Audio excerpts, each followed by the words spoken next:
If you are sitting there wondering how to prepare the perfect loan application, then I've got great news for you. You want to stick around till the end of today's conversation to hear about it, all right? Don't go anywhere.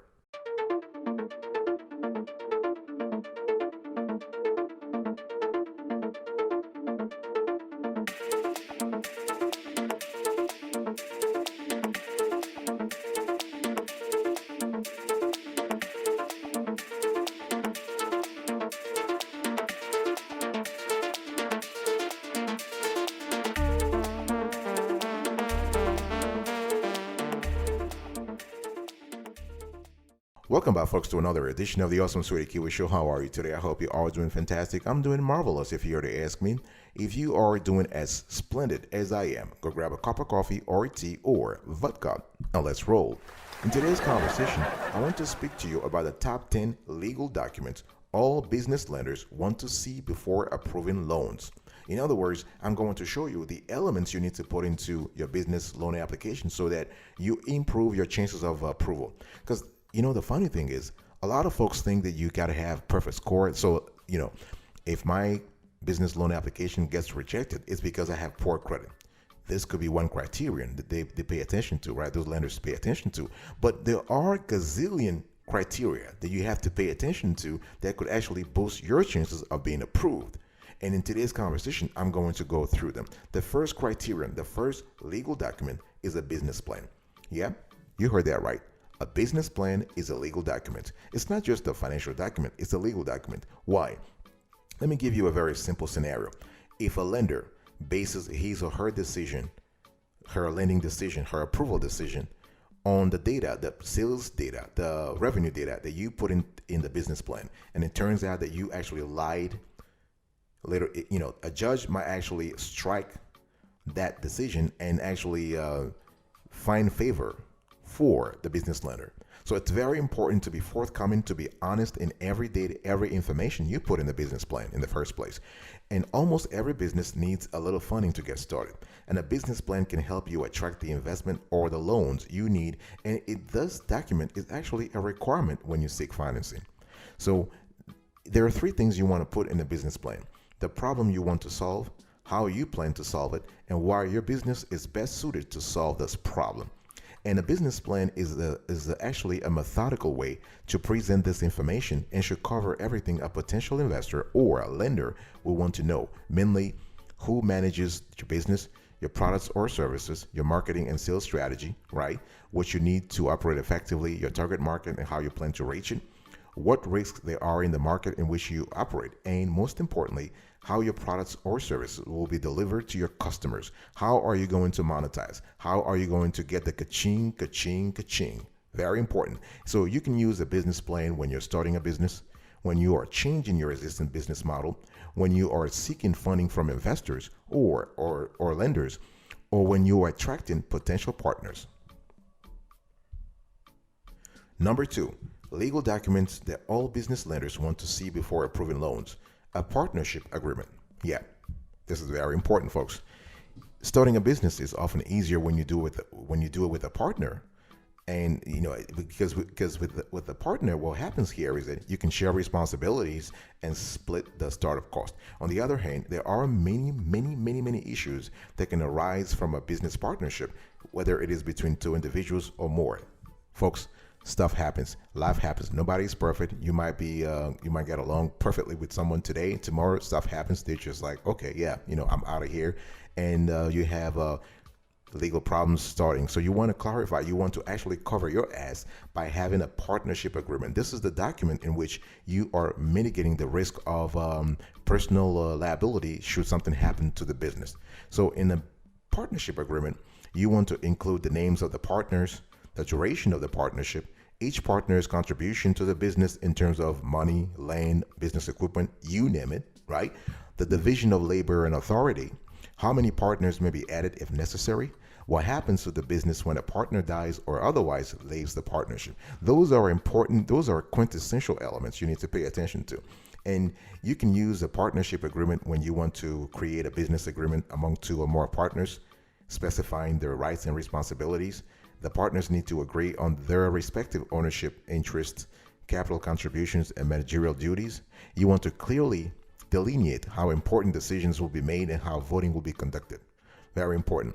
And when you hear when you hear terms such as general partnership agreement, general partnership contract, partnership contracts, articles of partnership, business partnership agreement, all these terms they mean the same. They are synonymous. They are interchangeable. They mean the same thing as partnership agreement. And a lender wants to see that because the lender wants to make sure that if there is a problem within the partnership, within the company, that problem will not create a negative domino effect that will affect the company's ability to repay the loan. So it's all about the lender actually just protecting his or her interest. All right. And in a partnership agreement, you might include things like capital contribution, profit and loss distribution, management and voting, partnership tax election, partnership withdrawal, partnership dissolution. And remember that the partnership agreement depends on the legal structure of the company. So if you have, let's say, if you have an LLC, it might be a different name. If you have a C corporation, it might be a different name. If you have an S corporation, it might be a different name. Either way, you need to have something like that. Speaking of different names, let me talk to you now about LLC Operating Agreement. This is the third legal document. Setting up your business as a limited liability company offers some advantages that are not available to sole proprietors or partnerships. So these advantages relate mostly to limiting personal liability as much as possible, right? This is so important. And remember, though, that there are also significant cash flow and tax advantages which make operating a business as an LLC even more attractive. You can form an LLC easily enough. You can actually, you just go to your local Secretary of State's website and you file your articles of organization, which are usually pretty straightforward and easy to do. Actually, you can even download templates on the internet or on your state secretary's website.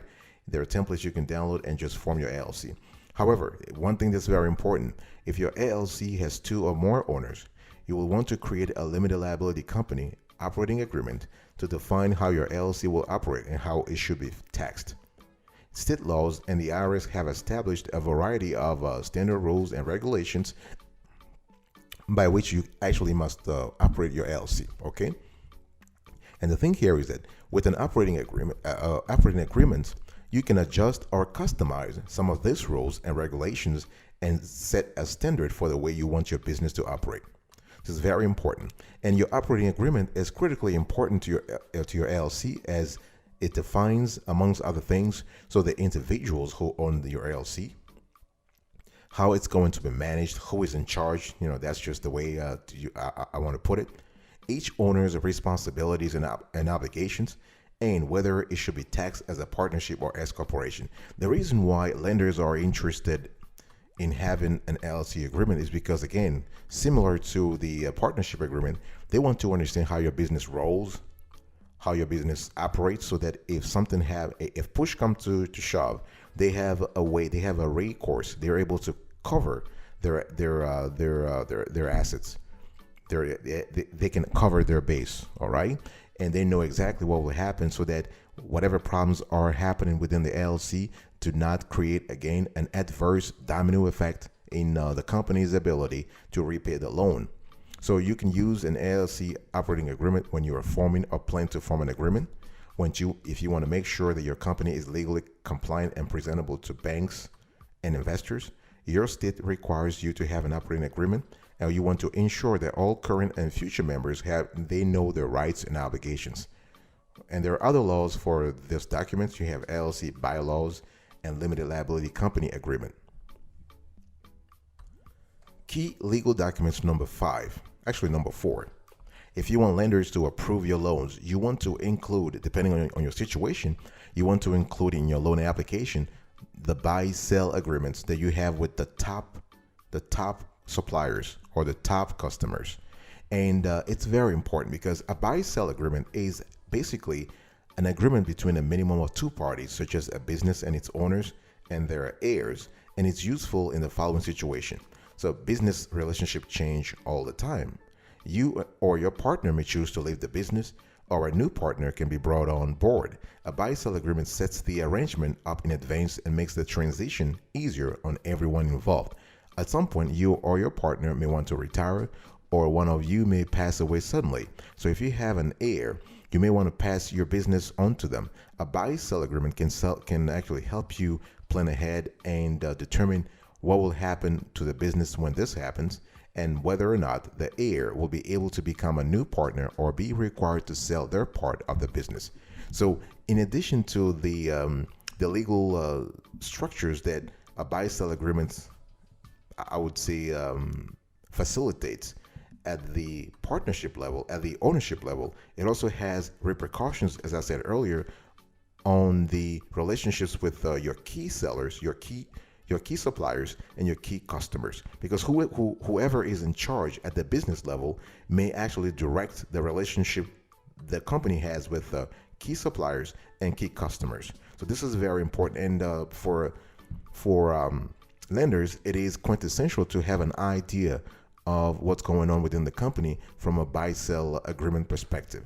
And basically, you can include in the typical buy-sell agreements things like triggering events, death of an owner or partner, divorce of an owner, disability or long-term illness, personal bankruptcy, internal conflict between partners, retirement specifications, early buyouts, payment structure, fair price valuation, financing, right of first refusal.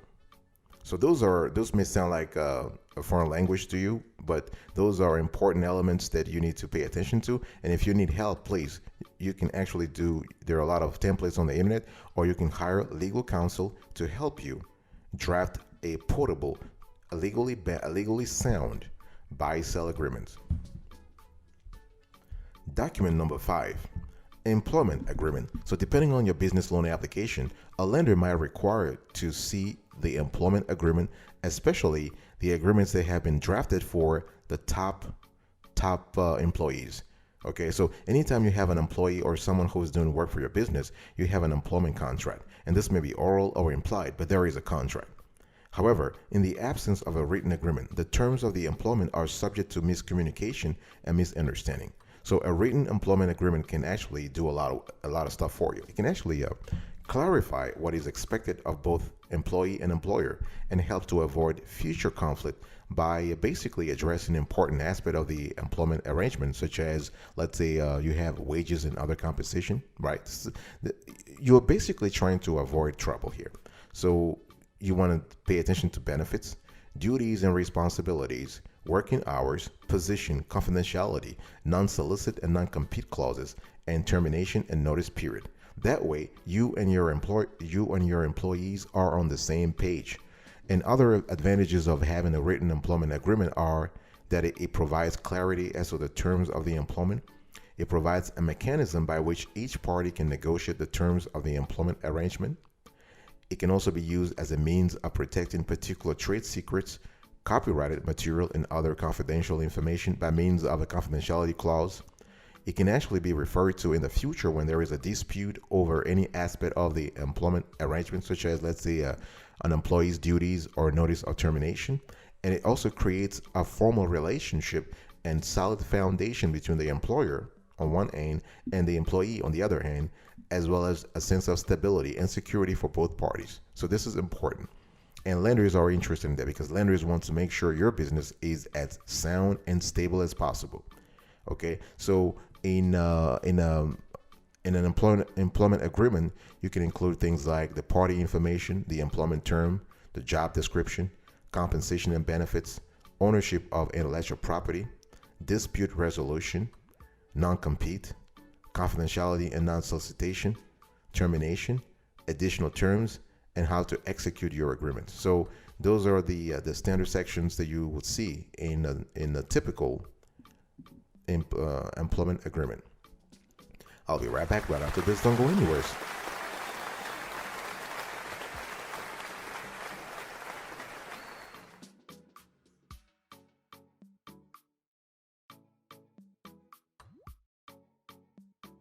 Welcome back, folks, to another session of the Awesome Sweetie Kiwi Show. We're still having a conversation today about an important topic. How do you actually prepare a perfect 100% perfect loan application. So to do that, I'm actually sharing with you the top 10 legal documents all business lenders want to see before approving loans. Documents number 6, Employee Handbook. So I'm showing you right now on the screen here a simple from Business in a Box. This is courtesy of Business in a Box.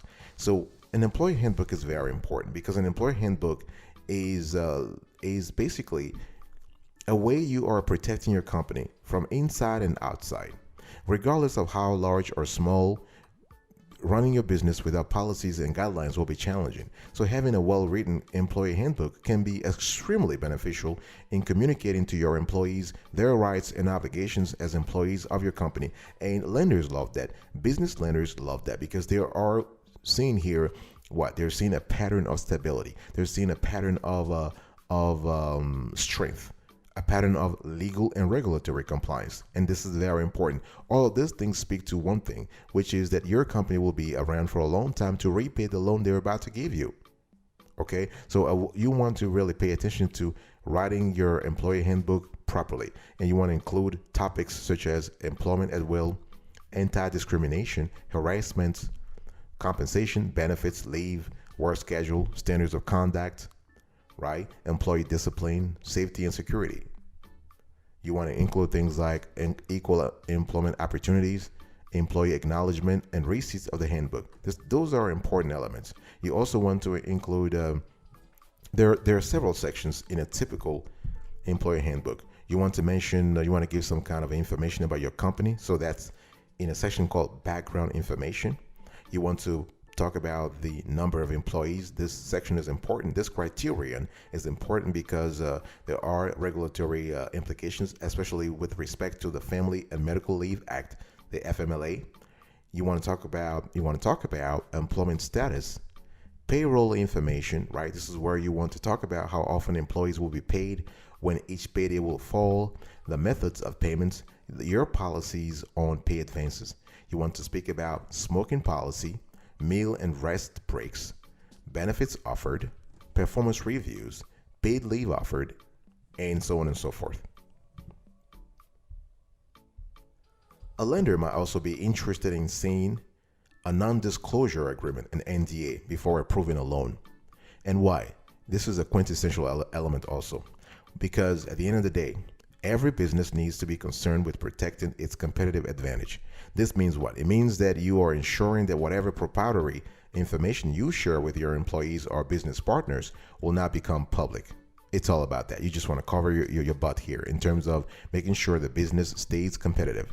A non-disclosure agreement, also known as confidentiality agreement, can help you protect your business practices and intellectual property, such as trade secrets, from getting into the hands of your competitors. And non-disclosure agreements prohibit an employee or business partners from disclosing confidential and proprietary information belonging to the company. So before sharing any confidential information with your employees, please do me a favor here. You want to put your confidentiality expectations in writing so that your staff understand both the duties and privileges of having access to this knowledge. Okay, remember, you have spent a lot of money, a lot of resources, a lot of energy acquiring or developing that knowledge. You don't want anybody just to get rid of it or to get hold of it. No. So you need to protect it. Okay. And the thing here is that the purpose of a non-disclosure agreement, as I said, is just that you're trying to avoid a lot of problems as a business owner. So confidentiality agreement typically serve 3 functions. NDAs protect sensitive information. In the case of new products or concept development, a confidentiality agreement can help the inventor keep patent rights. And confidentiality agreements and NDAs expressly outline what information is private and what's fair game. So in many cases, the agreement serves as a document that classifies exclusive and confidential information. Confidential information typically can include things like business records and plans, financial information, trade secrets and original research, inventions and product ideas, technical data or designs, contract details or partner list, sales leads and customer or client details, right? Pricing or discount structure. This is important. And remember that confidential information generally does not include information that is already public knowledge. information lawfully received from a third party, information that is independently developed or discovered by the recipient, information that the owner has already given the recipient consent to disclose, and any other information that both parties agree in writing is not confidential. So this is things you have to pay attention to. Documents number 8, a non-compete agreement. This is also important, especially for some business lenders. And the reason is very simple, because folks, think about it. These days, more businesses are requiring non-compete agreements and other restrictive covenants for both their existing employees and new hires, especially because we live in a global environment when people can move from one company to the next, even sometimes within the same country or between different countries. So in competitive industries, for example, these agreements, when well drafted, can help a business protect its proprietary and confidential information. And non-compete agreements typically restricts an employee's ability to work for a competing business within a specified geographic area for a specified length of time. Let me give you an example. A person who is bound by a non-compete agreement and quits his or her job in Dallas or Austin, for example, might be restricted from working for a competing firm in Texas for up to 2, 3, or 4 years.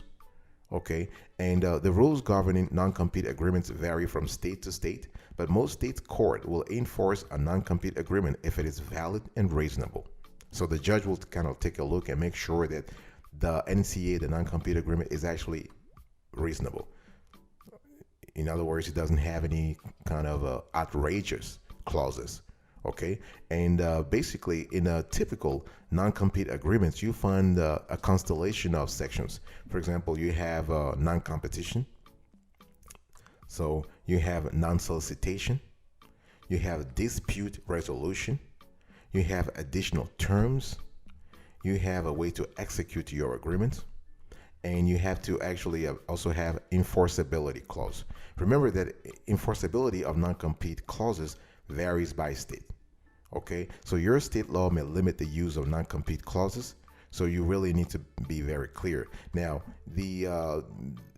there are some let me give you an example. So you have states such as Alabama, Alaska, Arizona, Arkansas, Connecticut, Delaware, DC, Florida, Hawaii, Idaho that allow a non-compete. But there are some other states that do not allow that. Let me give you an example. So, for example, you have Tennessee. A non-compete agreement is allowed except for some physicians who may not be subject to non-compete clauses. Same thing for Texas, for some physicians. In Vermont, you have a similar process. So it's allowed except for beauticians and cosmetologists by their schools who are not subject to non-compete clauses. In Washington State, it's allowed except for broadcasters in some circumstances who are generally not subject to non-compete clauses. Key legal documents number 9, folks. We have terms of services. Terms of service, not services. So lenders sometimes might want to see terms of service before approving a loan. Again, it depends on your situation, on your business, it depends on the industry you're in, but it is very important. Terms of service, actually, we're showing you right now one template courtesy of terms of service generator. And you have to understand that terms of service and privacy policies are two of the most commonly prepared legal documents today. And these documents govern the terms and conditions for using a business's website or mobile application. Remember, even if your business is not an online, is not selling on the internet, the simple fact that you have a business and that you have a business website, okay, so you have some kind of affiliation to the internet, will actually entail the creation of a terms of service document. As the name suggests, a terms of service policy, also referred to as a terms of use policy, is literally a set of terms by which a visitor can use your business's website or mobile application. There are 3 fundamental reasons why you need to have a terms of service policy in place: online payments, trust, and security. So if you don't have a terms of service policy, you may not be able to get a payment gateway for your website or mobile application. As a result, you will not be able to accept payments online Trust. Most customers will not want their information shared with others under any circumstances whatsoever. And they will not be able to trust you with their information and business if you don't have these policies in place. So a privacy policy is essential if you want users to feel comfortable using your website. And security. You as a business will not be able to take action against a user who misbehaves on your website, for example, by hacking or posting offensive, pornographic, or abusive content on your site. So the whole idea here is that from a lender's perspective, they want to see this because this shows that you are legit, that you are serious, that you are compliant, that you will be there for a while, that you will not be hit with a lawsuit, which will actually take away some of the resources that you should have been using to repay the loan they're about to grant you.